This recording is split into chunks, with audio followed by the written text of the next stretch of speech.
바울의 이야기를 우리가 봅니다. 오늘 본문을 보면서 예전에 들었던 우리 교회 가까운 곳에서 목회하시는 선한목자교회 유기성 목사님 설교 중에 나오는 말씀이 생각났습니다. 본인의 간증입니다. 중학교 1학년 때 생물 시간에 선생님이 들어오셔서 하시는 말씀이 요즘도 창조론을 믿는 돌대가리들이 있나? 이렇게 얘기를 했다는 거예요.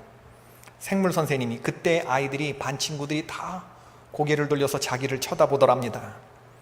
반 친구들은 목사님의 아들인 자기를 잘 알고 있었고, 그때 얼굴이 굉장히 화끈거렸다는 거예요. 왜 화끈거렸는지 지금 생각을 해보면 참 이해가 안 되지만, 그때는 왜 그렇게 부끄러웠는지, 하나님께서 이렇게 조롱당하시는구나, 이런 생각을 했답니다. 선생님의 그 말씀이 있은 후에 그날 이후로 초등학교 때부터 같이 신앙생활 하던 친구들이 있었는데 교회를 안 나왔다는 거예요. 선생님이 돌대가리라고 하니까, 창조론을 믿는 친구들은 돌대가리라고 하니까 그 선생님 말씀에 친구들이 충격을 받은 거죠. 믿음이 좋다고 자부한 자신도, 목사님 아들도 지금 어쩔 줄을 몰랐는데 그 친구들을 생각해 보면 오죽했을까, 그런 생각이 들더랍니다. 그렇게 세상으로부터 조롱을 받으면서도 교회를 계속해서 다녀야 하나, 그런 마음을 갖는 건 참으로 그 마음이 묘했다, 그런 말씀을 하신 것을 들었어요. 세상으로부터 조롱당하는 오늘 바울을 보면서 유기성 목사님 말씀이 생각났죠. 근데 오늘 본문의 말씀을 보자면 유 목사님하고 다르게 바울은 전혀 기죽지 않습니다. 오늘 본문에서 바울은 유대의 분봉왕인 아그리빠 앞에서 신문을 받는데, 바울이 이방 선교를 하다가 동족 예루살렘의 구원을 위해서 구제금을 들고 예루살렘에 들어온 이후로 받은 신문이 총 5번입니다. 오늘 우리가 읽은 본문은 그 5번째이자 마지막 신문의 부분을 우리들이 보는 거예요. 첫 번째 신문은 예루살렘 성에서 일어난 소요 때문에 천부장에게 호송되어서 글라우디오 루시아에게 받았던, 천부장에게 받았던 신문, 사도행전 21장에 나오는 이야기. 두 번째 신문은 산헤드린 공의회에서 대제사장 아나니아 앞에서 신문 받은 이야기, 사도행전 23장의 이야기죠. 세 번째 신문은 로마 총독 벨릭스 앞에서 받는 신문이죠. 사도행전 24장의 이야기. 네 번째 신문은 베스도 총독에게서 받습니다. 사도행전 25장 1절로 12절에 나와 있는 내용이고, 그리고 오늘 5번째 신문은 베스도 총독과 유대 분봉왕 아그리빠 2세 앞에서 받는 그러한 5번째 해당하는 그런 최종 신문을 받고 있는 겁니다. 경찰이나 검찰 같은 데 가면은 조사관들이 피의자, 용의가 있다고, 범죄 용의가 있다고 생각되는 피의자들을 신문하는 방법 중에 똑같은 질문을 수차례 걸쳐서 묻는 경우가 있다고 합니다. 조사관을 바꾸어 가면서 밤새도록 피의자를 재우지 않는 거예요. 그리고 18시간 강도 높게 조사를 하면 동일한 질문을 가지고 여러 가지 다르게 질문을 하면 피의자 진술에 거짓이 드러난다는 것이죠. 거짓말은 아무리 정교하게 짜맞추고 해도 금방 티가 난다는 겁니다. 그러나 진실에 기초한 증언은 10번을 묻고 100번을 물어도 진술이 한결같은 법이죠. 갑작스럽게 훅 지나간 그 아주 중요한 메시지를 놓치기 쉬운데, 오늘 본문 전에 바울은 베스도 총독 전에 벨릭스라고 하는 총독에게서 신문 받은 후에 2년 동안을 감옥에 갇힌 채 지내게 돼요. 그것이 24장 25절 26절의 말씀입니다. 동시에 또 바울에게서 돈을 받을까 바라는 고로 더 자주 불러 같이 이야기하더라. 이태가 지난 후 보르기오 베스도가 벨릭스의 소임을 이어받으니 벨릭스가 유대인의 마음을 얻고자 하여 바울을 구류하여 두었다. 벨리스 총독은 전 시간에 살펴본 바와 같이 바울이 의와 절제와 장차 오는 심판을 강론할 때에 두려운 마음을 가졌다고 했거든요. 하나님이 그의 마음을 터치하시고 복음을 받아들일 수 있는 절호의 기회를 주셨어요. 그런데 이 벨리스 총독이 가졌던 두려움은 잠깐이고, 그가 최종적으로 선택한 삶의 방식은 재물이었습니다. 바울이 예루살렘에 올 때 거액의 구제금을 가지고 왔다는 돈 냄새를 맡았죠. 그래서 벨리스 총독은 바울에게 돈을 얻을까 하여 그를 자주 불렀다고 했습니다. 자주 부르는 이유는 뭘까요? 총독이 간접적인, 직접적인 어떤 그런 메시지를 주는 것이죠. 돈을 요구하는 것을 아주 간접적으로 했을 수도 있고, 돈을 주면 내가 너를 석방시켜 줄 수도 있다고 하는 걸 직접적으로 했을 수도 있어요. 로마 총독이 돈을 받고 죄수를 풀어주면 당시의 로마법인 이 율리스법에 저촉되는 일이지만, 벨리스 총독은 타락한 관리였을 뿐입니다. 바울의 케이스를 두고서 벨리스 총독은 천부장 루시아가 내려오거든 결정을 짓겠다, 이렇게 말을 한 바가 있거든요. 24장 22절에. 그리고 나서 2년이 지나도록 재판을 속개하지 않았어요. 자기가 알아들을 만큼 말을 했으면 이 작자가 반응할 만도 한데, 자기의 기대와는 다르게 돈을 주지 않는 바울에 대해서 괘씸죄를 적용했다고 볼 수도 있습니다. 우리는 벨리스 총독을 통해서 정말이지 오늘날의 인물들과 다를 바가 하나도 없는 인간의 추악한 본성을 보게 돼요. 높은 자리에 앉았다고 도덕성이 고결해지는 것 아닙니다. 많이 배운 사람이라고 지혜롭고 정의로울 거라고 생각하는 건 우리들의 착각이죠. 판사와 검사와 했던 분들 줄줄이 의원직 상실되고 이러는 요즘에 그 뉴스들을 우리가 보지 않습니까? 오히려 더 높은 자리에 앉아있고 더 많이 공부했다고 하는 사람, 법을 더 많이 안다는 사람들이 더 추악한 탐욕에 사로잡혀서 그 법들을 이용하면서 사사로운 자기의 욕심을 채우는 일들이 얼마나 많은지 몰라요. 인간의 본성은 달라지지 않았습니다. 사람들 가운데 역사하는 악한 영의 역사는 사도 바울 때나 지금이나 달라지지 않았고, 에덴 동산에 있었던 그 마귀가 지금 개과천선하지 않았다라고 하는 것을 볼 수가 있죠. 어떻게 보면 높은 사람들의 문제뿐만 아니라 바로 저와 여러분도 포함되겠지만, 이런 추악한 탐욕에 사로잡힌 것이 우리들의 자화상일 수도 있고, 예수 없이 살아가는 인간들의 추악한 인간성의 한 단면일 수도 있겠다 생각을 해봅니다. 그런 로마 총독 치하에서 바울이 참 답답한 시간을 2년을 보낸 거예요. 여러분, 2년이라는 시간이 짧습니까? 깁니까? 2년은 짧은 시간이에요? 긴 시간이에요? 다시 군대 가라고 그러면 자살합니다. 그 2년이라는 시간 때문에. 여러분, 2년은 짧은 시간이 아니에요. 네가 땅끝까지 이르러 나의 복음을 전하는 제자가 될 것이다. 너는 이방인의 사도가 되어야 한다. 성령의 음성을 듣고 그 음성에 반응한 삶을 사는 게 사도 바울인데, 당시 로마를 지나서 땅끝이라고 알려졌던 서바나까지, 스페인까지 갈 계획을 세웠는데, 자기가 지금 이제 노인의 나이거든요. 남은 날이 얼마 남지 않았거든요. 그 갈 길 바쁜 바울이 2년 동안 벨리스 총독이라고 하는 이 악한 총독 때문에 구류 상태에 놓여 있다고 하니까, 바울의 입장에서 한번 생각해 보세요. 여러분이라고 한번 생각해 보십시오. 얼마나 답답한 시간이었겠나, 그런 생각이 들죠. 때때로 하나님이 내 뜻과 내 시간표와 다르게 우리의 앞길을 인도하시는 때가 있습니다. 그럴 때 우리들은 어떻게 해야 될까? 조급함을 내려놓고 주님의 음성에 귀를 기울일 수 있는 저와 여러분이 될 수 있기를 바랍니다.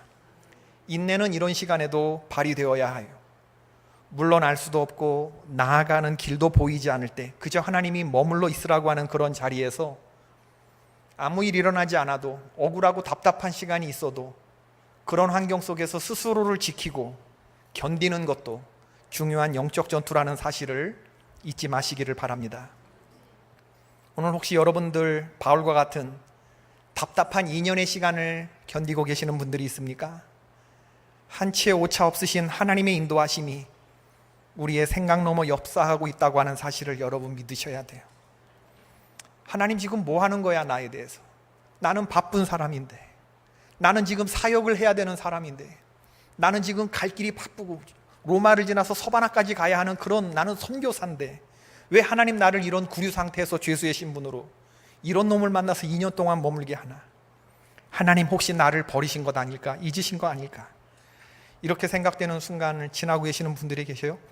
여러분 믿으셔야 됩니다. 그 시간에 하나님은 무엇을 하고 계시는가 따라해 보십시다. 하나님은 나를 위해 일하신다. 믿어지시면 아멘 하십시다. 하나님은 그 시간에도 나를 위하여 일하고 계신다. 이렇게 답답한 시간을 지날 때 우리가 할 일은 하나님을 원망하고 떠나는 것이 아니라 오히려 믿음을 2배로 발휘하면서 하나님을 바라보고 스스로를 지키고 그 답답한 시간, 지루한 시간들을 견디는 것이에요. 우리가 찬송가 543장 잘 부르는 찬양이죠. 어려운 일 당할 때 나의 믿음 적으나 의지하는 내 주를 더욱 의지합니다. 우리 찬양 한번 불러볼까요? 어려운 일 당할 때 나의 믿음 적으나 의지하는 내 주를 더욱 의지합니다. 세월 지나갈수록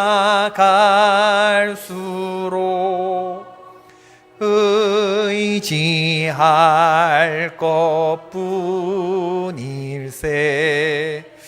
아무 일을 만나도 예수 의지합니다.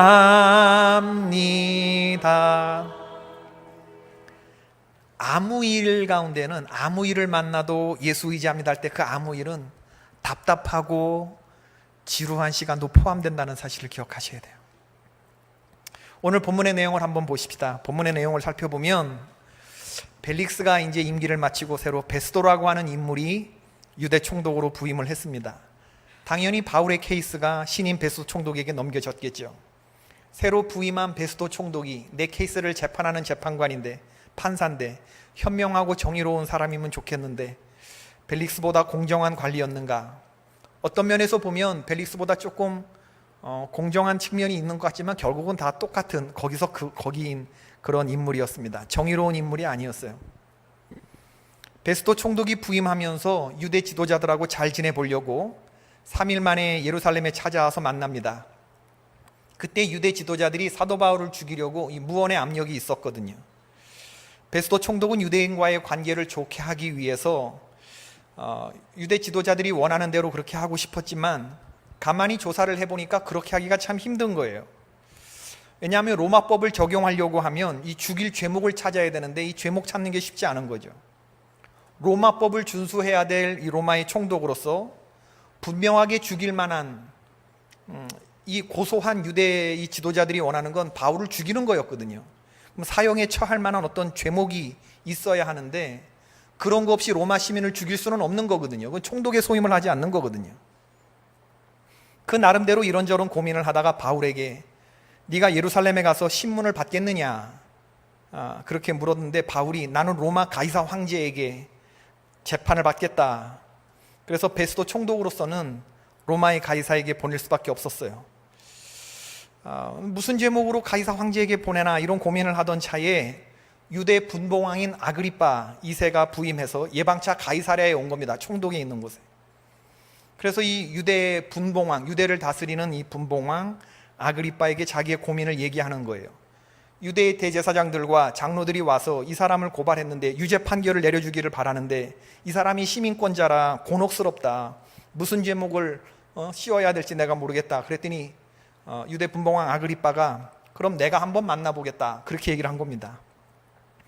그래서 바울이 다시 한번 아그리빠 왕에게 벨리스 총독에게 이미 신문을 받았는데 4번째 신문을 받았는데 5번째 신문을 다시 받게 되는 것이죠. 이 과정에서 베스도 총독이 이런 말을 합니다. 18절 19절에 보면 원고들이 서서 내가 짐작하던 것 같은 악행의 혐의는 하나도 제시하지 아니하고 오직 자기들의 종교와 또는 예수라 하는 이가 죽은 것을 살아있다고 바울이 주장하는 그 일에 관한 문제로 고발하는 것뿐이라. 베스도 얘기가 뭐냐면 나는 한마디로 말하면 이 사람이 죽을 죄를 저지를 만한 큰 악행을 저지른 사람인 줄 알았다. 그런데 조사해 보니까 아무것도 아니더라. 예수라고 하는 사람이 죽었다가 다시 살아났다고 하는 그 사실을 바울이 전한 것뿐이더라. 이 사람은 그걸 가지고 죽일 만한 그건 죄목이 되지 않는다. 지금 그렇게 얘기를 하는 거거든. 사람들이 다 죽이라고 해서 뭐가 대단한 잘못을 저지른 중죄인인 줄 알았더니 조사해 보니까 말도 안 되는 허무맹랑한 부활 논쟁이더라는 거죠. 이건 지금도요 복음에 대해서 보이는 세상의 반응이 이러합니다. 베스도는 이뿐 아니라 부활의 복음을 증거하는 바울에게 최종적으로 바울아 네가 미쳤다, 네가 많은 학문이 너를 미치겠구나 이렇게 말을 했던 인물이거든요. 26장 24절 바울이 이같이 변명함에 베스도가 크게 소리내어 이르되 바울아 내가 미쳤도다, 내 많은 학문이 너를 미치게 한다 하였다. 여러분이 복음을 전할 때 사람들이 여러분 말에 귀를 기울이며 우리의 말에 반응해 주면 좋을 것 같은데 그런 일은 잘 일어나지 않아요. 가족들 가운데 믿지 않는 분들 전도해 봐도 그렇습니다. 친한 가족들, 친척들도, 친구들도 내 말을 믿지 않는데 세상 사람들이 복음 증거하는 우리의 말을 잘 들을 리가 없죠. 기억해야 합니다. 복음을 증거하는 자리에는 성령도 역사하지만 복음이 전해질 때 가라지를 뿌려대는 사탄의 역사도 만만치 않게 역사한다고 하는 사실. 사람들은 콧방귀도 끼지 않아요. 오히려 복음 증거자를 조롱하면서 박해하죠. 그런 일을 당하면 누구라도 의기소침해지고 자존심 상해질 수 있는 상황인데 바울은 그 어떤 순간 어떤 장소에도 주눅들지 않는 그런 모습을 보이고 있어요. 환대받는 길을 가는 게 아니거든요. 죄수의 신분으로 죽을 길을 가는 거거든요. 도대체 바울은 무엇 때문에 이렇게 담대할 수 있을까? 그 대답은 하나입니다. 바울은 부활하신 예수님을 만났기 때문입니다. 예수님의 부활을 듣기만 머리로만 아는 사람은 이 세상이 도전해 올 때 낙심하고 절망하고 흔들릴 수밖에 없습니다. 머리로 하는 믿음은요, 제가 말하지만 수수깡 같은 믿음이에요. 믿음이 있어 보이지만 비가 내리고 창수가 나고 터가 흔들리는 거 여지없이 다 바탕이 흔들 때 다 넘어지는 수수깡 같은 믿음이에요. 부활의 주님을 만나는 것에 우리 신앙생활의 파워가 있습니다. 신앙생활의 파워는 바로 이 지점부터 시작돼요. 예수를 하나님의 아들, 부활하신 하나님의 아들로 믿을 것이냐 안 믿을 것이냐, 이 지점이고, 그 부활의 예수님을 내가 인격적으로 만났느냐 만나지 않았느냐에 따라서 천차만별로 신앙생활이 달라져요. 누가 교회를 유지하며 누가 하나님 나라를 앞으로 발전시키는 사람이냐, 예수 그리스도의 부활을 들어 아는 사람이 아니라 내가 그 예수님을 만난 경험이 있는 사람. 그래서 우리가 지금 그렇게 기도하는 것이거든요. 지금 동일한 시간에 우리 청년들이 지금 같은 집회를 하고 있을 텐데 우리가 같은 마음으로 기도해야 하는 것은 뭐냐면, 한 살이라도 어릴 때, 젊은 때에 이 부활하신 예수님을 만나고 성령께서 그들의 마음을 만져주시고 만나주시기를 바라는 것 아닙니까? 그런 사람이 한 영혼이라도 이번 수련회에 세워진다면 그가 기독교의 영광입니다.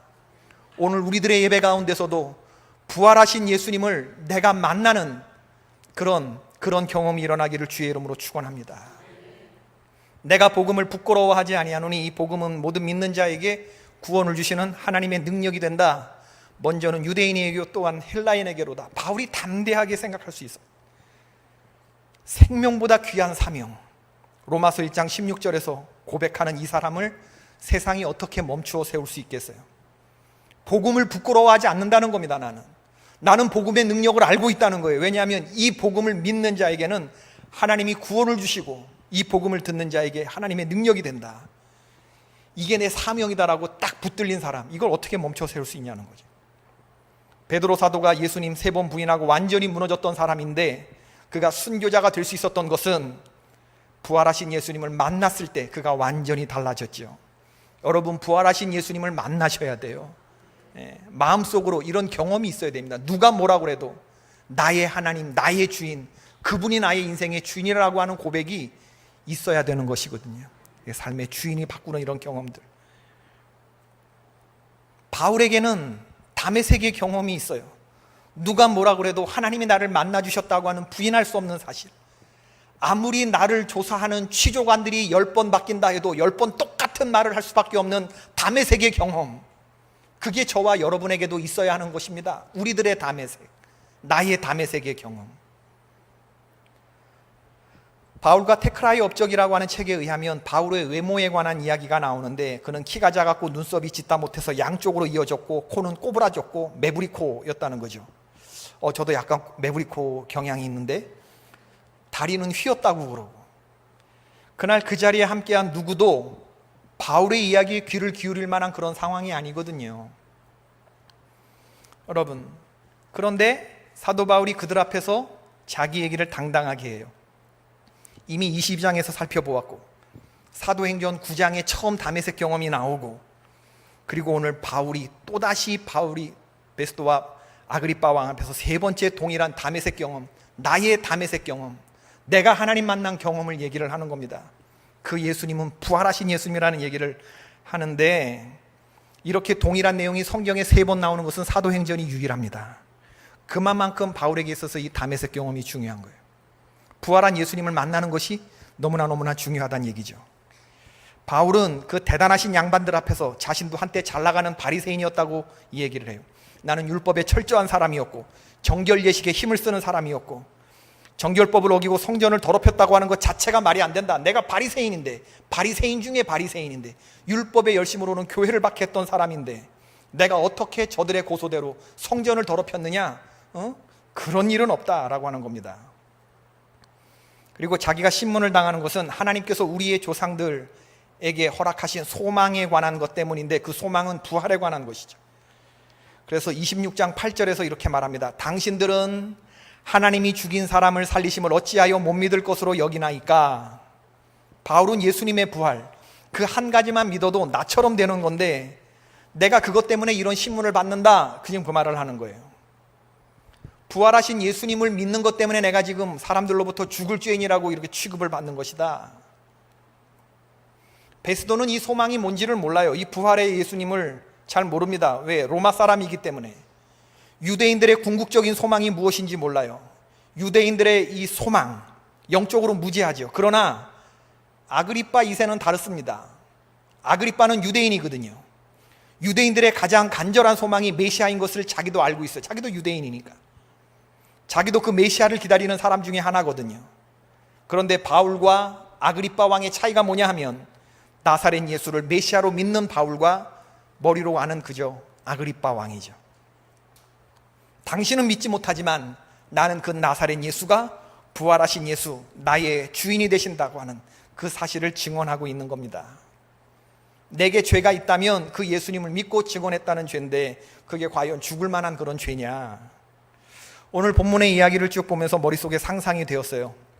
23절에 보면, 이튿날 아그리빠와 버니게가 크게 위험을 갖추고 와서 천부장들과 시중에 높은 사람들과 함께 접견 장소에 들어오고 베스도의 영으로 바울을 데려왔다 그랬습니다. 여러분, 죄수 한 명을 취조하기 위해서 베스도 총독과 아그리빠와 버니게가 크게 위험을 갖추었는데 왕관을 쓰고 왕의 외투를 입고 그러고 등장을 했겠죠. 버니게는 5m나 되는 긴 드레스를 끌고 그러고 나왔겠죠. 누구도 그 앞에 서면 오금이 저릴만 합니다. 얼마나 비교가 됩니까? 초라한 바울의 외모와 지금 포승줄에 묶여있는 그런 바울과 저 높은 연단에 선 아그리빠와 그 버니게와 베스도 총독과 그 천부장들과 그 성의 높은 사람들, 다 그 신문장에 있는 사람들,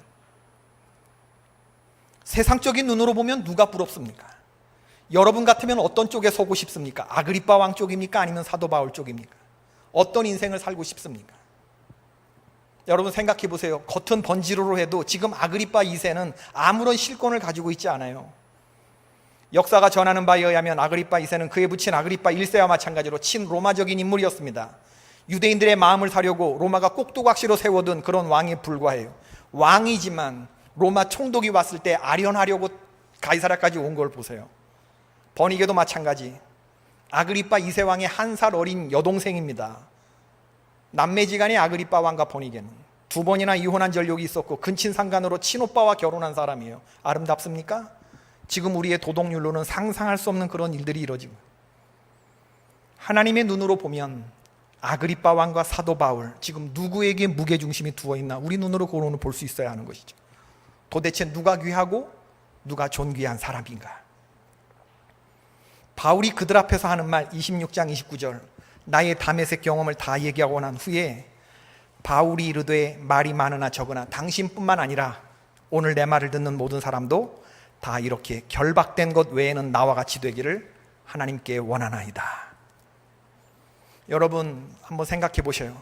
나는 지금 어떤 것에 민감한가? 사람들의 칭찬과 비난하는 말에 민감한가? 아니면 주님의 안타까워하시는 음성과 주님이 주시는 칭찬에 내가 또 목마르고 민감해하고 있는가?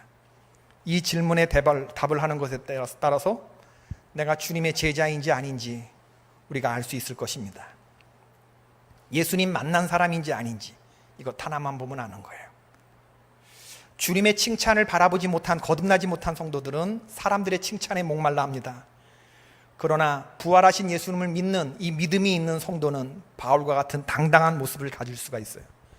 우리 성경을 지금 다 찾아보시기를 바라는데, 그 당당함, 로마서 8장 31절부터 나오는 유명한 구절인데, 로마서 8장 31절부터 39절까지를 우리 한번 다 같이 찾아서 결론적으로 한번 읽어보십시다.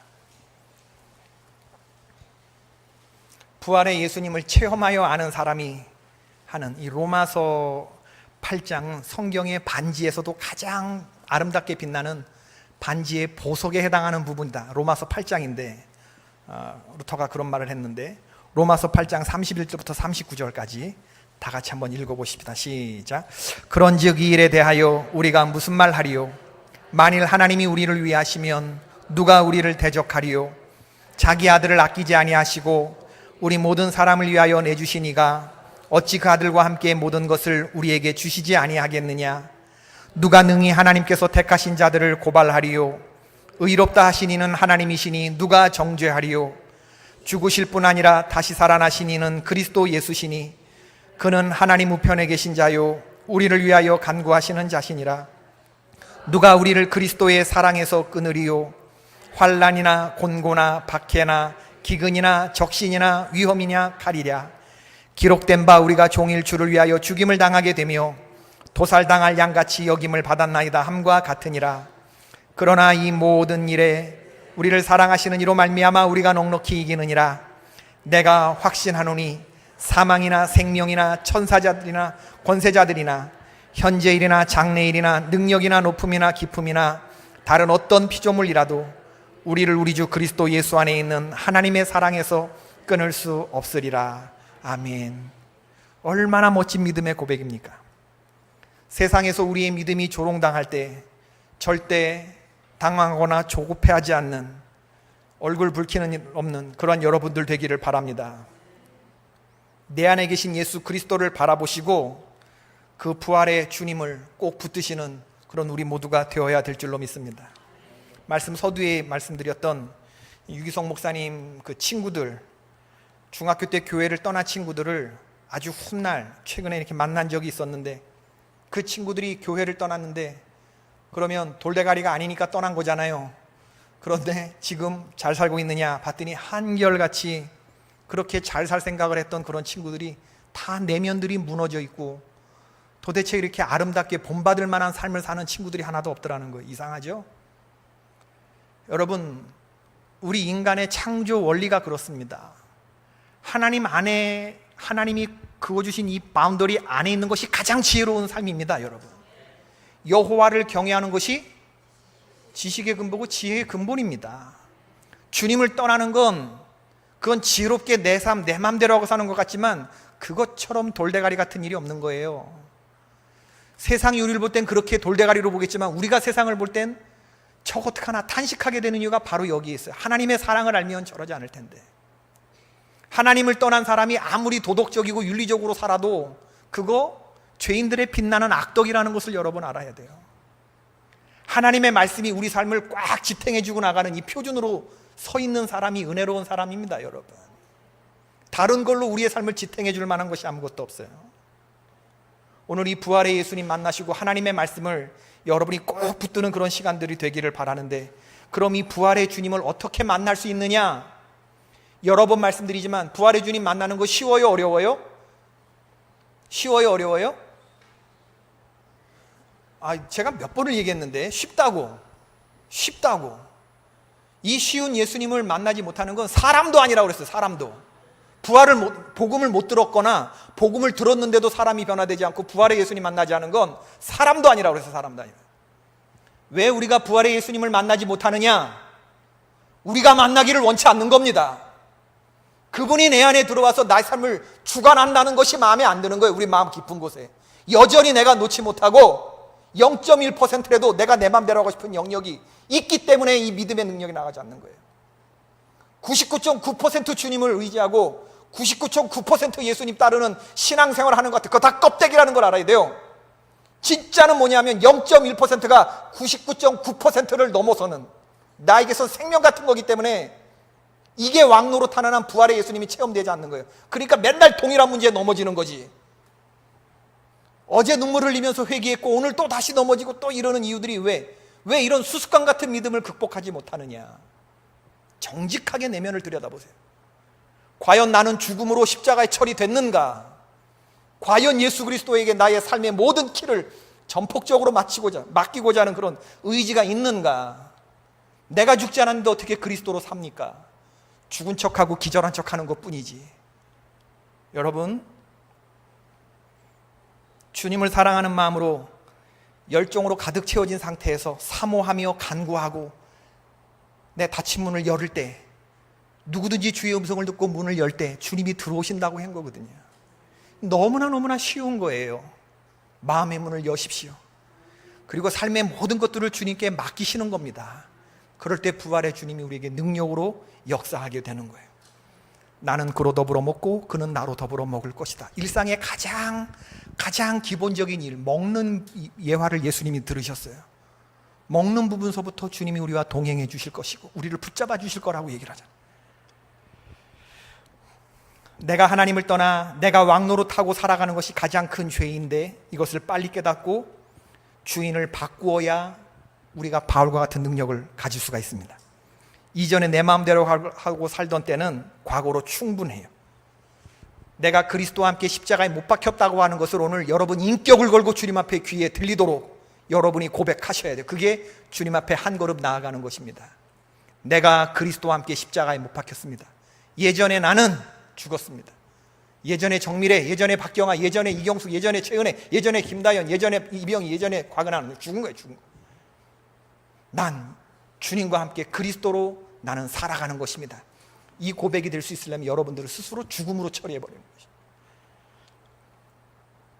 사람이 떡으로만 사는 것이 아니고 하나님의 말씀으로 산다고 믿고 주 하나님을 시험하려고 하는 마음을 버리고 육신의 정욕과 안목의 정욕과 이생의 자랑뿐인 세상과 여전히 우리가 부러운 눈으로, 기대하는 눈으로 그렇게 바라보는 것이 아니라 이제는 성령의 인도하심을 따라 살겠습니다라고 진지하게 고백할 때 부활의 주님이 여러분에게서 능력으로 작용하게 될 줄로 믿습니다. 바로 그 지점서부터가 제대로 된 신앙생활의 시작이요, 천연기념물 성도의 출발점이라고 하는 것 기억하시기를 바랍니다.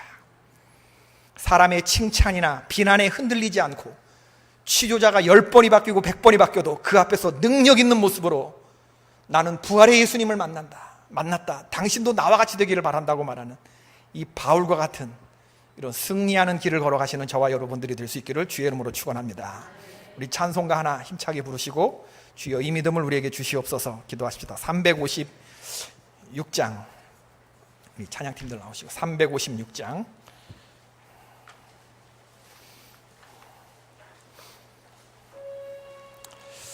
이건 많이 잘 안 부르는 찬양이라 조금 힘들게 느껴질 수 있겠지만 주위